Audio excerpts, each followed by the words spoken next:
They were completely surrounded, not just around them, but also above as well. A few of the slug creatures dropped from above, while the ones around them reached out with their tentacles. There were too many attacks at once. Ian then held out both of his hands with his palms open. Objects from all over the library started to vibrate. Slowly, they were moving along and coming towards him, as if they were being pulled by an invisible force. Then shards of metal from all over came flying towards the two of them at an incredible speed. "Stick close to me, kid," Ian commanded, and Vorden did as he was told. The pieces of metal from all over the library, and a few pieces from outside, had come towards the two of them and formed a ball completely made out of scraps of metal surrounding the two of them. The beast from above fell on top of the metal ball, but no damage was done as they slid off. The tentacles from the slugs outside started to attack and made dents in the ball. Loud clanging sounds could be heard from inside as they continued to attack. The force of the tentacle strikes were similar to someone swinging a bat, and it would only be a matter of time before the metal ball broke. "Repel!" At that moment, the ball exploded with an incredible force. Just how the scrap metal had been pulled together, it was now being pushed out. Little pieces of scrap metal were flung out so hard, it had caused several puncture wounds in the beast's body, killing them all as it went through their brains and hearts. "Good thing this planet is covered in metal, huh?" Ian said with a smile on his face. "Come on then, let's not waste these crystals." The two of them went up to the dead slugs and started to carve out the crystals. At that moment in time, when the slugs had surrounded them, Vorden had tried to activate his Earth ability that he had gotten from Peter on one of the beasts, but there was no such luck. Which meant that he had at least been on this planet for 24 hours now. However, he still had Ian's ability handy. Touching him in the library had reset the time frame, so even if Ian was unable to fight or they got separated, Vorden would still be able to use the ability for another 24 hours. After gathering the crystals, Ian had handed Vorden half of them. "Here, take it." "I can't, I didn't do anything." "Look, these are only basic tier crystals. I could earn these in my sleep." "Fine," Vorden said. Although Vorden had agreed, he had no space to put the crystals anywhere. He hadn't brought a bag, a pouch, or a storage unit with him. After all, it was an unexpected visit. For now, Ian said he would keep the crystals until they returned back to Earth. Finally, it was time for the two of them to leave the library and search for the portal once again. The two of them made sure to not attract any beast on their way, and to their luck, they hadn't come across any more dangers. Then, finally, the two of them spotted something. "You see that? Now, if I was going to put a portal anywhere, I would put it in there," Ian said, pointing at the large dome building. "What is it?" Vorden asked. "It looks like a training center." "That's exactly what it is, and it looks like it was well built.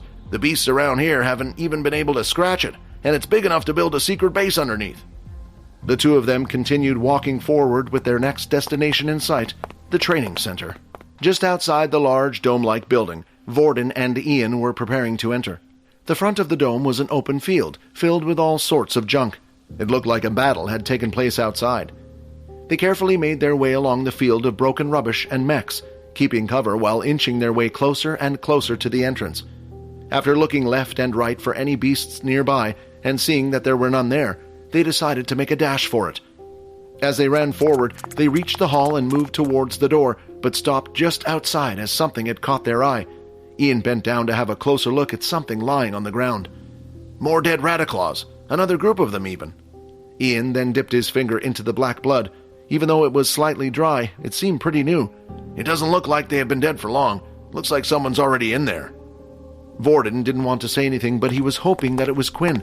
However, as he walked past the dead Rattaclaws, if it really was Quinn, it seemed like the secret he was hiding from Vorden was bigger than he thought. "A passcode machine?" Vorden said as he spotted it off to the side of the door. "Do you know the combination?" "Are you kidding me? How the hell would I know?"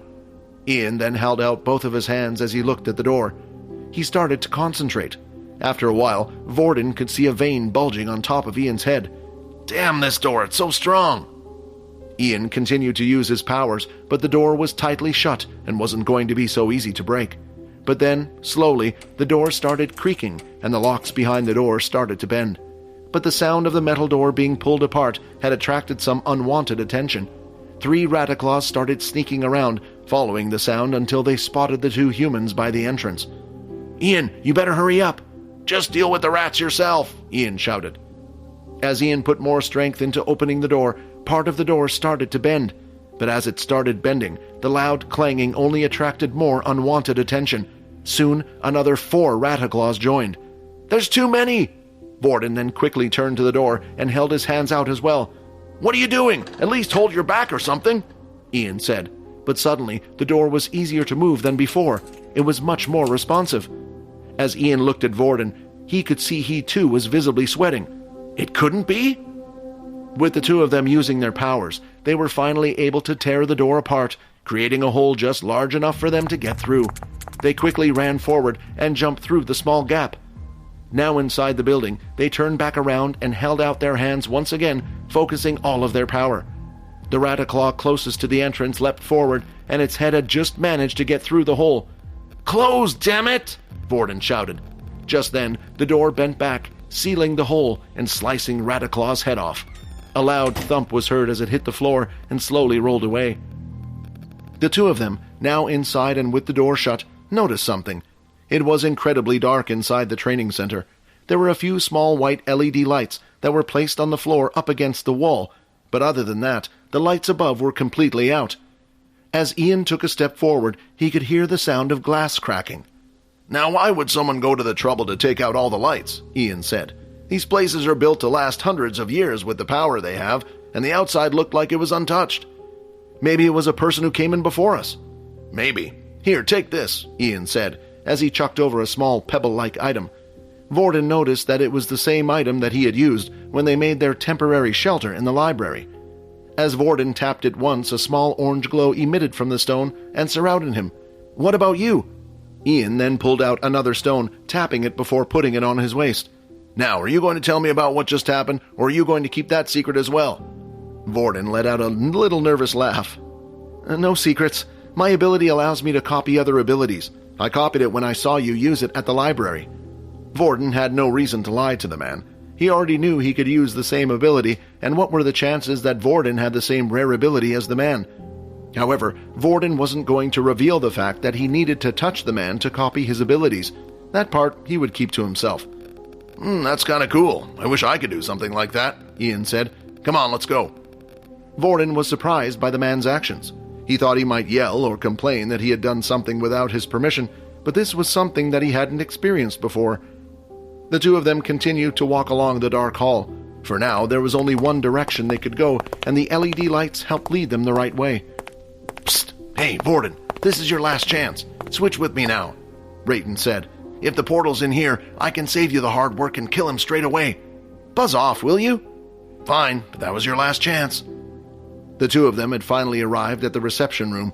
There were still small LED lights placed across the room, so at least they had a sense for the size of the room. Still, just like the previous room, the lights had been taken out. Each of the lights above were smashed in. "Must have been a beast," Ian said. "What makes you say that?" Vorden asked. "Well, a lot of beasts on this planet are on a cycle. For the year it remains dark, they go out and hunt. But when the sun comes out, they hibernate for the year." Hi, Quinn here. Wondering what happens next? If you want to jump the queue and unleash all episodes, click on the link here and install the Pocket FM app.